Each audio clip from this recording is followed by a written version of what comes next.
Please read this document carefully before using the Thermomix TM7 and its accessories for the first time. Well, you can do that, or you can watch this video. We've got everything out of the box, and I've shown you how it all fits together. We'll go through the setup of the machine and plugging it in.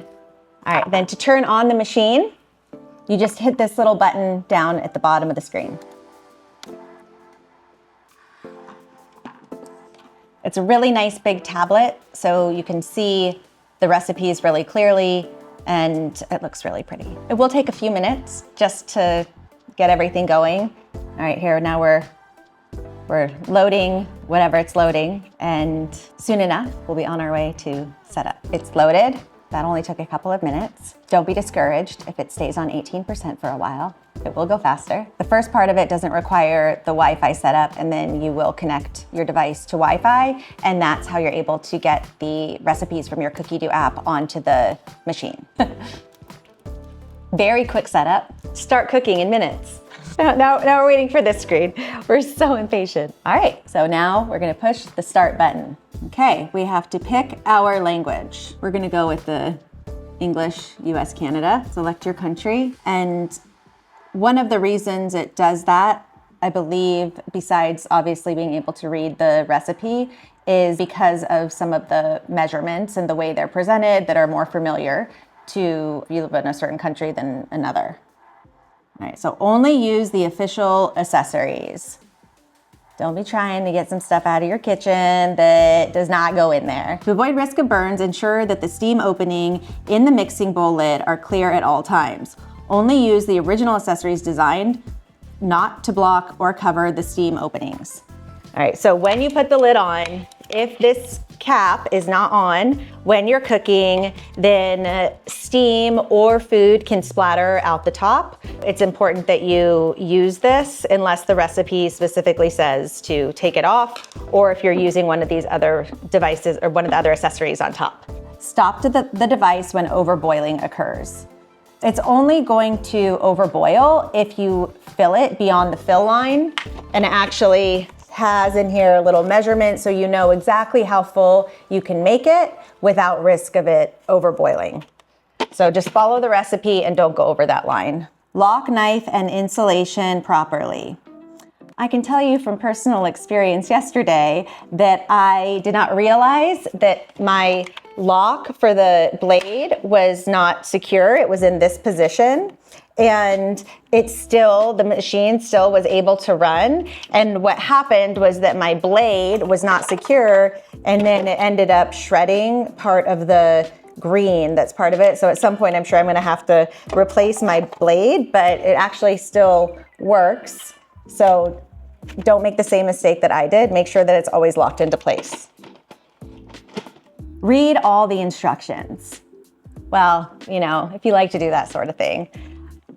I tend to just kind of wing it and assume that I'm gonna know what's going on, but it is handy to keep this, and I did actually read through part of this when I set it up. All right, so now we connect it to a Wi-Fi. Can't see my password. Actually, do I even know what my password is? Okay, now this is the part where you log in to Cookidoo, and that's so that you can connect Cookidoo app to the machine itself. This machine is actually for my dad, so I don't want to log into my Cookidoo account because I want to make sure that it's associated with the one that he's going to have. I'm going to skip this step for now. Then you can answer these questions to help the algorithm of the Cookidoo and the machine to find recipes that might be best suited to your tastes. Okay, now you can see the recipes that have started showing up in here. You actually can't make any of the recipes without logging into your Cookidoo account. You can only see some of the recipes. I'll switch over to my machine so I can give you a little bit more information on where all the different things that you might want to use are. Rather than just unplugging this, you'll want to turn your machine off when you're done using it by holding down the button. If you just unplug your machine without turning it off, then the next time you turn it down, it's going to prompt you with a little thing that says, you did not turn off your Thermomix correctly, and it will make you go through the different little safety features screens again before you can start using it. I don't know if it does anything more horrible than that, but it's a good idea just to shut it off instead of unplugging it if you don't want to get reprimanded. I found out about the Thermomix from my second cousin who moved here from Singapore, and she really wanted to show it to me because she said everybody in Singapore has one, and she was wondering why they're not so popular here. When I went over there to see the demonstration of the machine, I just thought it was so awesome. I was blown away. I got one right away, and I found out that if you sell 4 of them, that your machine is free. So that's pretty cool. And if you sell more than that, then you can earn money as a consultant. So it kind of makes a nice little side hustle for moms in addition to making dinner a bit easier. For the ones that I sold, they sent me some free goodies, and I'm going to unbox those after we go through the rest of the machine. So stick around for that. Okay, so now I'm gonna show you how you get the recipes that you search for in the Cookidoo app onto the machine, and then go through a few of the basic settings on the machine that you'll wanna know before you start cooking for the first time. So on the Cookidoo app, you can search for whatever it is that you want. You can pick, starters, snacks, entrees, whatever appeals to you, soups. So let's just see vegetarian, main, entrees, and say I wanted to cook this Tex-Mex bowl. All right, I'm gonna click on those 3 dots, and then I get the option, I can cook it today, so it'll add it to today's calendar. I can bookmark it. I can add it to a collection, so you can save your own collection of entrees, appetizers, baked goods, whatever you want, so you have them handy. Or you can just add it to your week on a different day. So say I want to make this on Saturday, then I can add it to that. Then they also have a feature where you can add to the shopping list, so it'll take all of the ingredients that are in this recipe and put them on a shopping list. So that's kind of a cool thing. All right, so I'm gonna cook that today. I can show you, and it says now it was added to my weekly calendar. Then on the machine, when I go to these little 9 dots down there at the bottom, I click on my week, and then here's today, and the Tex-Mex bowl shows up. So then I just click on that, and here's the recipe. You can look down at the bottom and see here's the overview of the recipe. If you just want the ingredients, you can hit ingredients. Oops, I got out of the whole thing. The preparation, this will give you the run through on what all the different steps are. Always a good idea, just like with all cooking, to read through your recipe first before you start cooking, so you don't have any surprises that come up along the way that you hadn't accounted for. Some helpful tips, whatever tips they might have to go with the recipe, nutrition facts, which is kind of a great thing too if you're trying to get a certain amount of something in your diet. All right, so then when you want to actually start the recipe, you just hit start, and then it just takes you step by step. So ideally you'll have all of your ingredients ready, you kind of know what's going on with the recipe before you do this, and then you just do what it says. This says add cheddar cheese in pieces. So rather than having to shred the whole thing yourself to try to get it, perfect, you just cut it in chunks, and then you can put the whole thing in. It'll weigh it for you, so it'll tell you exactly when you have the right amount using the scale in there. And then once you have it in, you check off the ingredient, click next, and then it will say, great. If your machine is not, if your lid's not securely on, then the machine's not going to go. Make sure that that's all lined up, and then you hit the play button whenever it lights up. So you can imagine if cheese were in there, it'd be a little bit noisier, but it basically just goes through the amount of time and then gives you this fun little sound cue, unlocks the lid for you.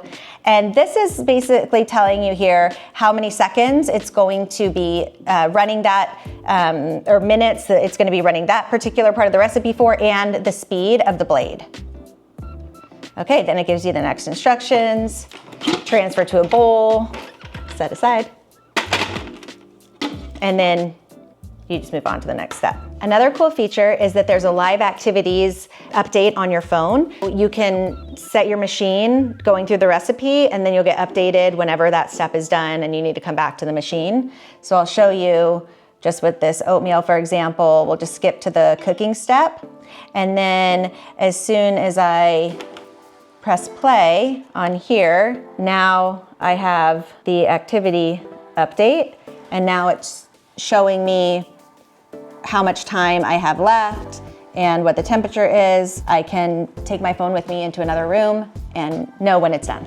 There's a feature that can also help you with your grocery shopping. Once you have the recipe that you want to make, you can add to your shopping list, and then it puts everything that you need into the shopping section. So you have your complete list of whatever it is that you're making for that week and what you're gonna need for it. You can see then when you're actually doing your shopping, you can use it as a checklist as you go through things. One of the limitations I've realized with this though is that it won't combine the ingredients from two different recipes if they're the same. So say you need like half a bunch of parsley for one recipe and a few sprigs for another, it's not gonna combine those for your shopping list. It's gonna show up as parsley 2 times. A little annoying, but still, at least it's all in one spot for you. Another feature is that you can adjust the number of portions that you're cooking so that you're not making more than you need to. On many of the recipes, you'll see serving size in portions.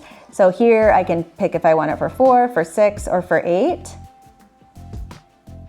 And I did have noticed though that when you do that, there's usually, the ratings are based upon whatever their default serving size is. I don't think that the machine really always guarantees that it's gonna turn out the exact same if you adjust the serving size from what the default is. So like if I click on here, it's the 6 serving size that has 137 ratings and a 4.6.